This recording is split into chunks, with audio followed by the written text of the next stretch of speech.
Salam sejahtera untuk kita semua.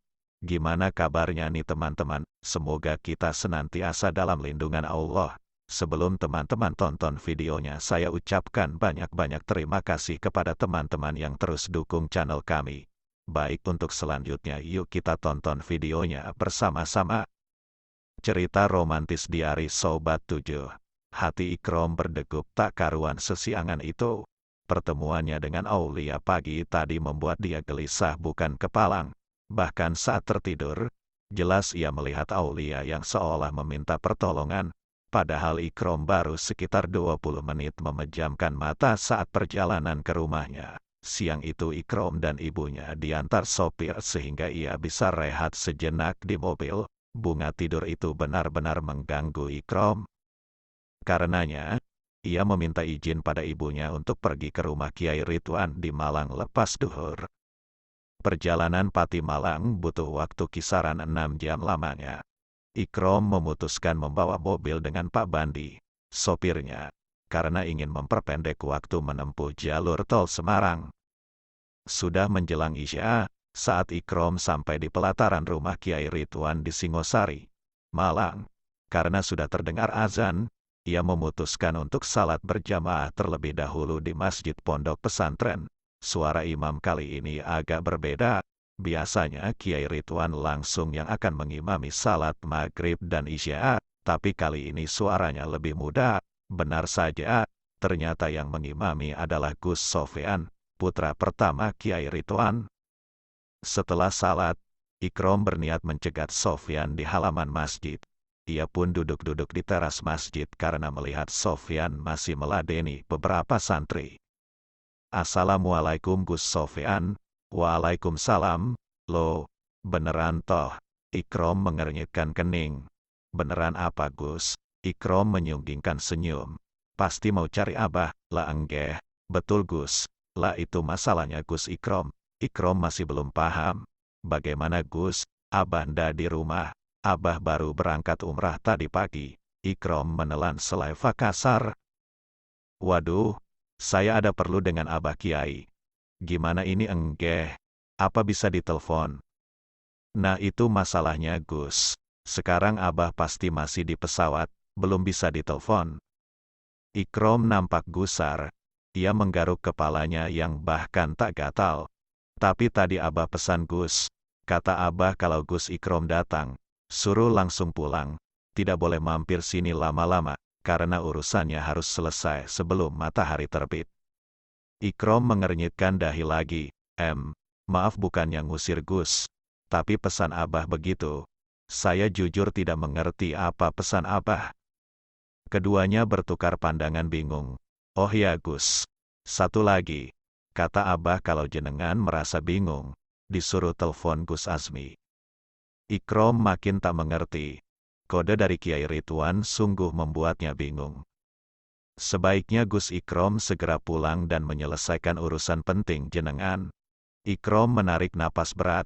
Jauh-jauh ke Malang menempuh 6 jam perjalanan hanya untuk diusir. Kalau bukan pesan Kiai Ridwan, Ikrom tentu sudah mencak-mencak tak karuan.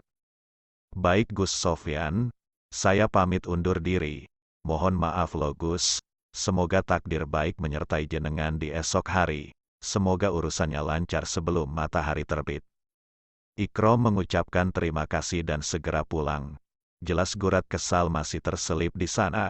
Bahkan jelas pesan Gus Sofyan bahkan tak boleh mampir selama perjalanan. Jelas ia tak enak dengan sopirnya. Akhirnya Ikrom mengalah. Ia yang menyetir bergantian dan memesan makanan take away via drive-thru agar sopirnya bisa makan.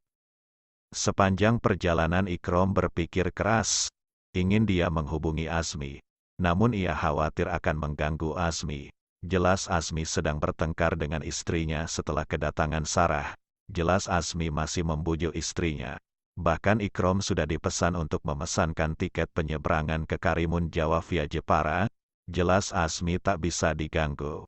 Tapi untuk misteri ini, rasanya Ikrom harus menghubungi Azmi. Tapi ia masih mengulur waktu. Berharap nanti Azmi nanti sudah tidak repot saat ia telepon. Ya Allah, mohon Engkau beri petunjuk bagi kegelisahan hati hamba. Mengapa semuanya penuh teka-teki? Mohon engkau beri terang. Mohon engkau beri petunjuk. Mohon engkau beri pertolongan. Sementara di musola rumah sakit, nampak Aulia makin pucat. Selepas salat Isya, dia masih enggan kembali ke kamar abahnya.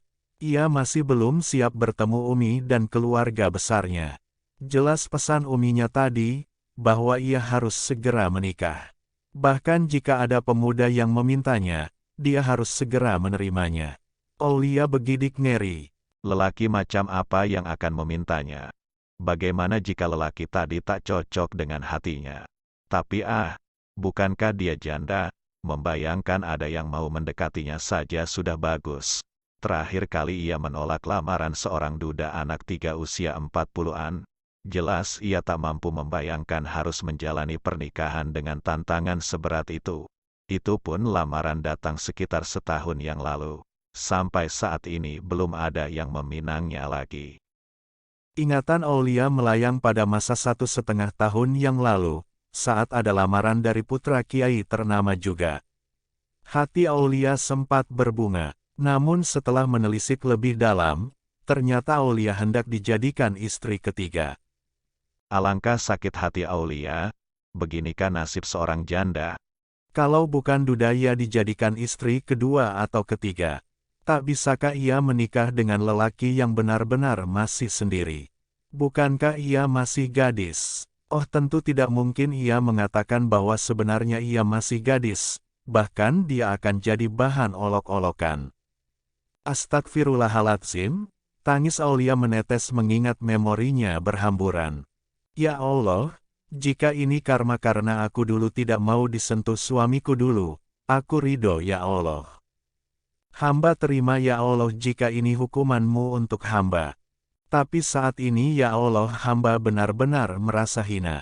Seolah hamba adalah barang yang tidak laku dijajakan, bahkan dijajakan pun tak ada yang mau memungut. Bulir air mata terjatuh dengan sendirinya. Tapi hamba menerima ya Allah, hamba menerima nasib hamba saat ini memang kesalahan hamba.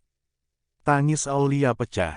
Ya Allah memang kesalahan hamba pada suami hamba teramat besar, mungkin seumur hidup tak bisa hamba tebus, bahkan untuk meminta maaf pada suami hamba saja tidak bisa.